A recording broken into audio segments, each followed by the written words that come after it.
구원의 신비. 구원의 신비라는 제목 가지고 오늘 말씀의 은혜를 나누도록 하겠습니다. 계속해서 로마서를 통해서 함께 은혜를 나누도록 하겠는데요. 지난 주일까지 특별한 하나님의 구원 시나리오, 여기에 대한 말씀이 계속 이어져 왔어요.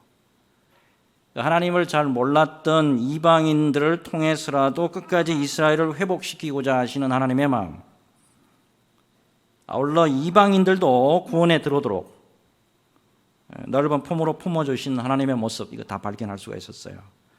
그래서 유대인들뿐만 아니고 유대인들과 이방인들 모두가 예수 그리스도의 구원의 울타리에 들어오도록 하시는 경이로운 구원의 경륜, 이거를 우리가 발견할 수가 있었어요. 무엇보다 우리가 잘 이해되지 않는 특별한 하나님의 구원 방법이 있었죠.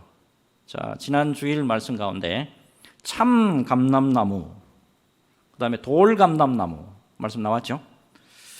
자, 이 참 감람나무의 이 가지에서 잘려나간 이스라엘을 1차적으로 버린 듯 하게 하셨어요. 대신 돌 감람나무 가지를 접붙여가지고 거기서 이제 진액을 빨아먹도록 하셨어요. 이방인들의 구원을 말씀하시는 거잖아요. 자, 이 이방인들을 이렇게 구원하신 하나님께서 그러나 이스라엘을 절대 버리지 아니하시고 이방인들이 구원받는 것을 보고 시기 나도록까지 해서 그들마저 주님의 품으로 불러들이는 그런 놀라운 구원의 계획이 하나님의 구원 시나리오다라는 것을 알 수가 있었어요. 자, 이와 관련해서 언젠가 제가 우리나라 교회 건축회사의 대표적인 기업이죠. 이 서희건설의 이봉관 장로님 제가 소개해 드린 적이 있어요. 이번 유명한 장로님이잖아요. 2020년도 대한민국 국가조찬기도회의 11대 회장으로 취임하시기도 하셨어요. 근데 원래 이분은 예수 믿는 분이 아니었습니다. 이북 평양 출신이에요. 6.25 때 남한으로 이제 피난 와서 가정 고생 다 하다가 집안이 너무 가난해서 학교를 갈 수가 없었어요. 학교를 갈 수 없었는데 겨우 미션 스쿨이 있어서 거기에 이제 진학을 하게 되는데 거기서 이제 미국인 선교사를 만나게 됩니다.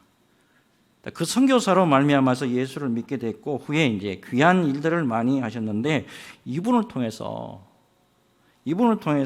많은 예수 믿지 않는 분들이 돌아오게 되는 그런 은혜가 있었어요. 1945년생이신데 지금도 그 바쁜 와중에도 하루에 10명씩 전도하신대요. 뿐만 아니고 예수를 믿은 후에 시리에 빠져 있는 분들도 이 장로님의 도움을 받아서 다시 신앙을 찾고 돌아오는 역사도 참 많았습니다. 자, 이와 같은 이런 경륜, 예수 전혀 믿지 않는 분을 통해서 다시 예수 믿는 사람들을 세우거나 예수 믿지 않는 사람들을 세우는 그런 경륜을 통해서 모든 사람들이 주님 앞으로 돌아오게 하는, 이게 바로 하나님의 구원 시나리오라는 거예요. 하나님의 구원의 신비는 참 오묘하고 깊다라는 것을 알 수가 있습니다. 자, 무엇보다도 여러분, 코로나 팬데믹을 3년 동안 경험하면서 교회뿐만 아니고 많은 성도들이 구원받은 은혜가 있음에도 불구하고 믿음에 있어서 열정이 식어가는 그런 모습들을 많이 발견하게 됩니다. 여러분, 다시 하나님의 신실하심 그리고 하나님의 열심, 이걸 다시 새기시면서 우리 주님이 기뻐하시는 일에 다시 열심을 내고 다시 힘을 내는 저와 여러분들이 되었으면 하는 마음 참 간절합니다. 언제나 여러분, 그래서 은혜가 필요한 거예요. 오늘도 말씀 속에서 은혜와 힘을 공급받으시고 그 힘으로 다시 일어나서 주님 앞에 아름답게 쓰임받는 저와 여러분 모두가 되시기를 예수님의 이름으로 축복합니다. 자, 이제 본문 말씀으로 들어오겠는데 로마서 11장의 오늘 결론입니다. 온 이스라엘이 어떻게 하나님의 구원 경륜 속에서 구원의 완성이 되느냐. 자, 이거를 이제 말씀하고 있는 거예요. 자, 우선 26절부터 보시죠. 26절 보면 그리하여 온 이스라엘이 구원을 받으리라. 기록된 바 구원자가 시온에서 오사 야곱에게서 경건하지 않은 것을 돌이키시겠고. 자, 여기 보면 그리하여 온 이스라엘이 구원을 받으리라. 하나님의 구원 경륜의 최종 목표가 뭐냐 하면 하나님은 예수 그리스도의 복음을 믿음으로 말미암아 온 이스라엘이 구원받기를 원하신다. 이거라는 거예요. 자, 근데 여러분, 이 온 이스라엘 그랬죠. 온 이스라엘, 이거는 육적이고 혈통적인 유대인을 의미하는 게 아니에요. 이스라엘이라고 했을 때. 여러분, 이때 이스라엘은 예수 믿고 구원에 이른 유대인들과 이방인들 모두를 의미하는데 소위 말해서 영적 이스라엘을 의미합니다. 결국 하나님은 모든 영적 이스라엘이 주님 안에서 구원받기를 원하신다라는 겁니다. 자, 근데 특이한 순서가 있어요. 순서가 특이해요. 자, 25절. 자, 25절 보면 형제들아 너희가 스스로 지혜 있다 하면서 이 신비를 너희가 모르기를 내가 원하지 아니하노니 이 신비는 이방인의 충만한 수가 들어오기까지 이스라엘의 덜어는 우둔하게 된 것이라. 자, 이방인의 충만한 수가 들어오기까지 혈통적인 이스라엘, 곧 유대인들을 실족하게 그냥 내버려 둬버린대요. 자, 이것을 여러분 이제 예를 들어서 말씀드리면 마치 저를 전도했던 제 친구가 있는데 거의 그런 경우와 흡사하다는 거예요. 저는 중학교 2학년 때부터 이제 예수를 믿기 시작했는데 마음으로는 예수님을 영접을 이미 했어요. 근데 이제 교회를 나가지 못해서 이제 머뭇거리고 있었어요.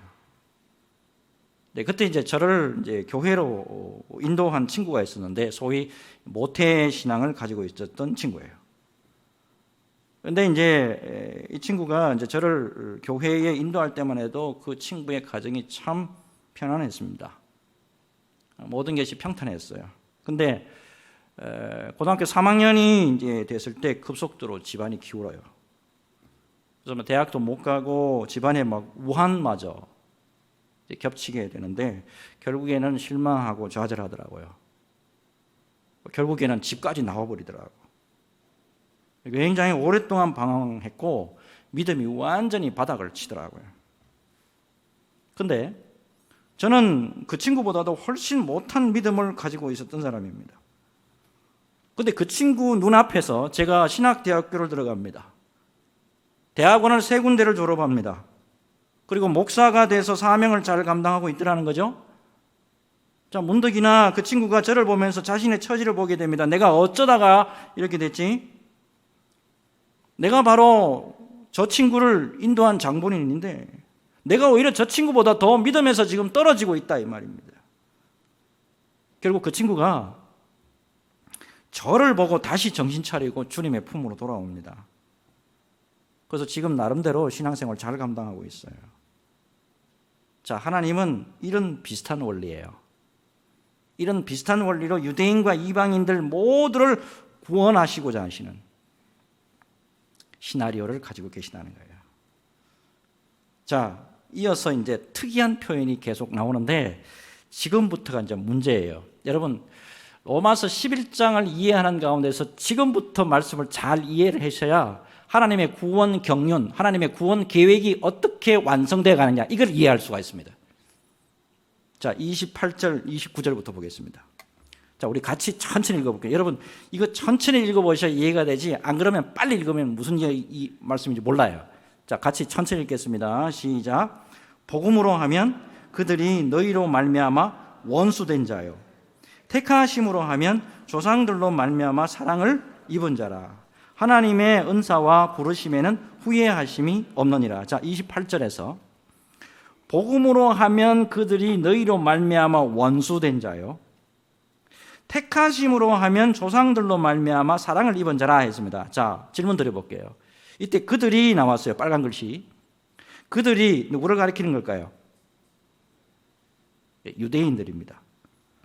이 유대인들은 복음을 거절했기 때문에 하나님 편에서 원수가 되어버린 거예요. 그런데 하나님의 택하심의 입장에서 보았을 때는 하나님의 사랑받는 자들이라는 거예요. 이거는 아브라함에게 주어진 언약 때문에 그래요. 자, 결국에 과거의 이스라엘은 하나님의 선택을 따라서 사랑받는 백성이었지만 현재는 어떻다는 거예요? 복음 안에서 원수가 되어버렸다는 거예요. 왜요? 예수 그리스도의 복음을 거절했기 때문에. 그런데 그럼에도 불구하고 중요한 것은 뭐냐면 하나님의 은사와 부르심에는 후회하심이 없다 이 말입니다. 무슨 이야기냐? 내가 이스라엘을 괜히 불렀나? 내가 저 직분자를 괜히 불렀나? 내가 저 목사를 괜히 불렀나? 이런 후회하심이 하나님에게 없다라는 사실입니다. 이것은 무슨 말씀이냐면 이스라엘을 내가 끝까지 그럼에도 불구하고 구원한다 라고 하는 의지를 보여주시는 거예요. 자, 이제 무엇보다도 그 다음 말씀이 중요합니다. 자, 하나님의 특별한 방법이 동원이 되는데 그 특별한 방법을 통해서 이스라엘을 구원하시겠다는 거예요. 자, 30절, 31절 같이 읽겠습니다. 이것도 천천히 읽겠습니다. 시작. 너희가 전에는 하나님께 순종하지 아니하더니 이스라엘이 순종하지 아니하므로 이제 긍휼을 입었는지라. 이와 같이 이 사람들이 순종하지 아니하니 이는 너희에게 베푸시는 긍휼로 이제 그들도 긍휼을 얻게 하려 하심이라. 아멘. 자, 30절에 너희가 전에는 하나님께 순종하지 아니하더니 했죠. 질문 드립니다. 이때 너희 누구를 가리킬까요? 이방인들을 말합니다. 이방인들이 전에는 순종하지 않았다 이 말이에요. 그런데 아이러니하게 이스라엘이 불순종하는 것 때문에, 유대인들이 불순종하는 것 때문에 이방인들이 하나님의 긍휼을 입었다는 거예요. 이방인들에게 긍휼하심이 넘어가 버렸어요. 특별히 이러한 방법으로 이스라엘에게도 긍휼의 법칙이 그대로 적용이 된다는 거예요. 그래서 31절 다시 보세요. 자, 이와 같이 이 사람들이 순종하지 아니하니 이는 너희에게 베푸시는 긍휼로 이제 그들도 긍휼을 얻게 하려 하심이라. 이방인들이 불순종하는 가운데 긍휼을 입은 것처럼 이스라엘도 하나님으로부터 긍휼함을 입을 것이다 라는 말씀이에요. 복잡한 것 같죠? 자, 근데 32절을 보시면 이제 그 결론을 알 수가 있습니다. 32절 같이 읽습니다. 시작. 하나님이 모든 사람을 순종하지 아니하는 가운데 가두어 두심은 모든 사람에게 긍휼을 베풀려 하심이로다. 자, 유대인들이 복음을 믿지 않고 불순종했죠. 유대인들이 복음에 대해서 불순종 정도가 아니죠. 예수님이 이 땅에 오셔서 복음을 전거했는데도 불구하고 예수님을 십자가에 못 박아 죽이기까지 했어요. 그래서 하나님은 이방인들에게 긍휼을 베푸셔서 먼저 이방인들을 먼저 구원하셨다 이 말이에요.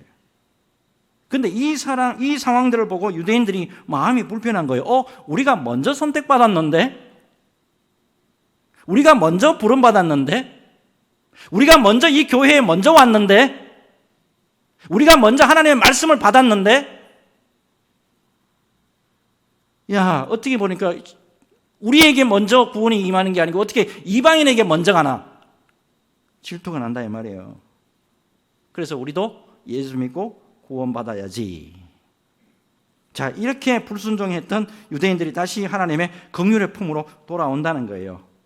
이렇게 해서 모든 사람에게 하나님의 긍휼이 베풀어진다라고 하는 말씀입니다. 이게 하나님의 구원에 있어서 신비라는 거예요. 자, 그래서 여러분 33절과 34절 말씀이 나오게 된 겁니다. 깊도다 하나님의 지혜와 지식의 풍성함이여 그의 판단은 헤아리지 못할 것이며 그의 길은 찾지 못할 것이로다. 누가 주의 마음을 알겠느냐? 누가 그의 모사가 되었느냐? 사람은 하나님의 마음을 알 길이 없어요. 근데 분명한 게 있죠. 하나님은 모든 영적 이스라엘을 긍휼의 품으로 불러들여서 구원에 이르게 하시기를 원하신다는 사실이에요. 여러분, 이러한 놀라운 사랑을 깨달은 사도 바울이 그래서 여러분 죽음을 각오하면서도 복음을 전하게 된 배경이 되는 거예요. 고린도후서 11장 24절에서 28절의 말씀 보면 얼마나 처절한 가운데서도 하나님의 놀라운 이 구원 경륜을 이루고자 바울이 얼마나 헌신을 많이 했는지 나오잖아요. 자, 고린도후서 11장 24절에서 28절. 유대인들에게 40에서 하나 감한 매를 5번 맞았습니다. 3번 태장으로 맞고 1번 돌로 맞고 3번 파선하고 일주야를 깊은 바다에서 지냈으며 여러 번 여행하면서 강의 위험과 강도의 위험과 동족의 위험과 이방인의 위험과 시내의 위험과 광야의 위험과 바다의 위험과 거짓 형제 중에 위험을 당하고 또 수고하며 애쓰고 여러 번 자지 못하고 줄이며 목마르고 여러 번 굶고 춥고 헐벗었노라. 이 외에 일은 고사하고 아직도 날마다 내 속에 눌리는 일이 있으니 곧 모든 교회를 위하여 염려하는 것이라.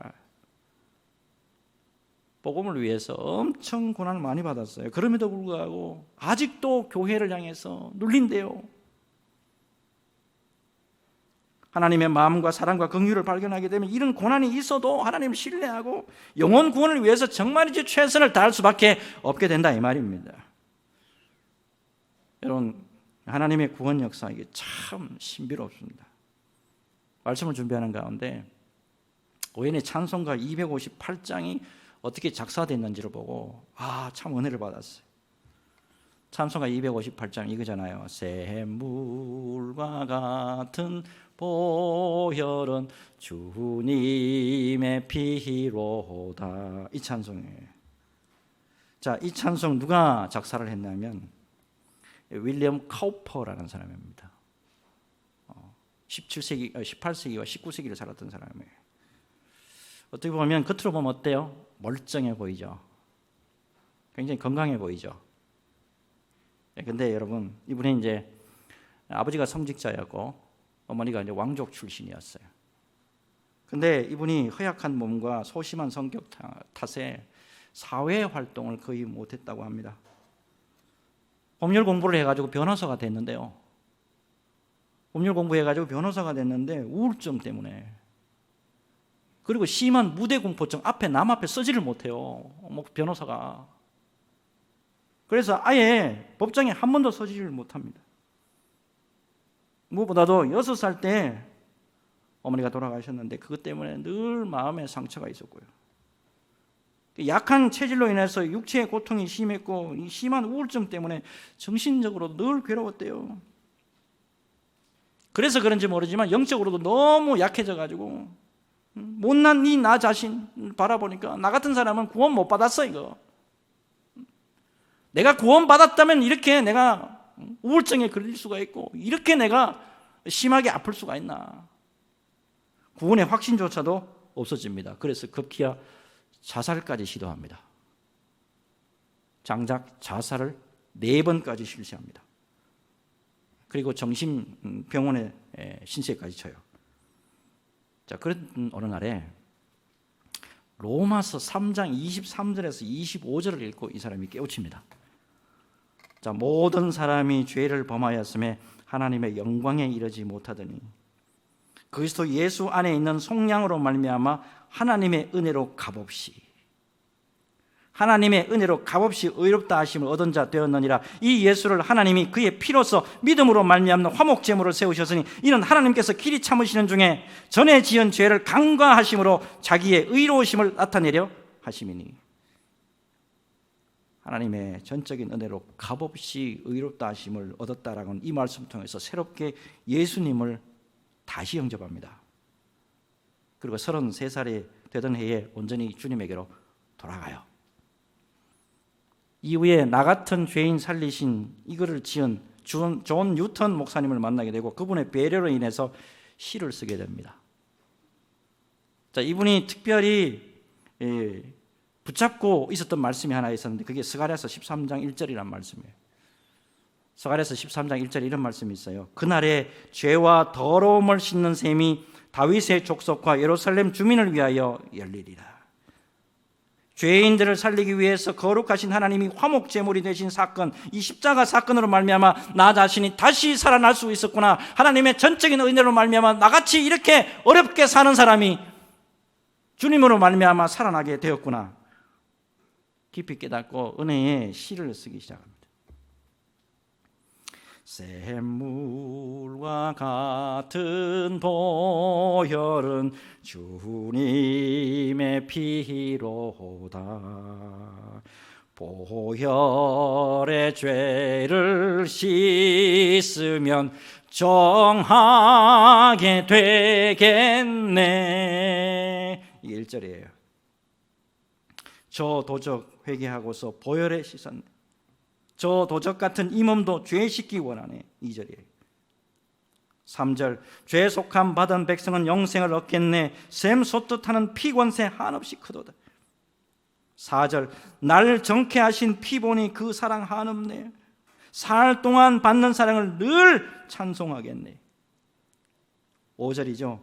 이후에 천국 올라가 더 좋은 노래로 날 구속하신 은혜를 늘 찬송하겠네.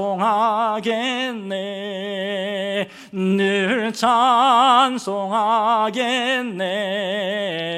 늘 찬송하겠네. 날 구속하신 은혜를 늘 찬송하겠네. 여러분, 놀랍게도 이 찬송으로 말미암아 수많은 사람들이요 예수 믿고 돌아왔다는 사실이에요. 완전히 망가졌던 사람이에요. 4번씩이나 자살을 하려고 했던 사람인데 그런 사람을 하나님이 살리시고 그런 사람을 통해서 많은 사람들이 돌아오게 하는 하나님의 구원의 놀라운 경륜, 신비, 참 놀랍잖아요. 이런 놀라운 구원의 경륜과 신비 속에서 우리가 예수 믿고 구원받은 거예요. 여러분, 예수를 오래 믿다가 보면 자칫 구원의 감격을 잊어버릴 때가 있습니다. 오늘 말씀 새기시면서 우리를 전적인 은혜로 구원하신 우리 예수님께 깊이 감사하면서 구원의 감격을 회복하는 저와 여러분 되시기를 바랍니다. 여러분, 우리는 아무리 힘들고 어려워도 주님의 전적인 예수 그리스도의 십자가의 보혈로 하나님의 아들이 죽음으로 말미암아 우리를 구원해 주신 놀라운 귀한 생명을 가지고 있는 사람들이 우리예요. 구원의 감격 회복하시길 바라고 이 감격 속에서 언제나 승리하는 저와 여러분 되시기를 예수님의 이름으로 축복합니다. 마지막 36절 보겠는데요. 36절 이 한 말씀 살펴보고 오늘 말씀 마치도록 하겠습니다. 36절 우리 같이 읽겠습니다.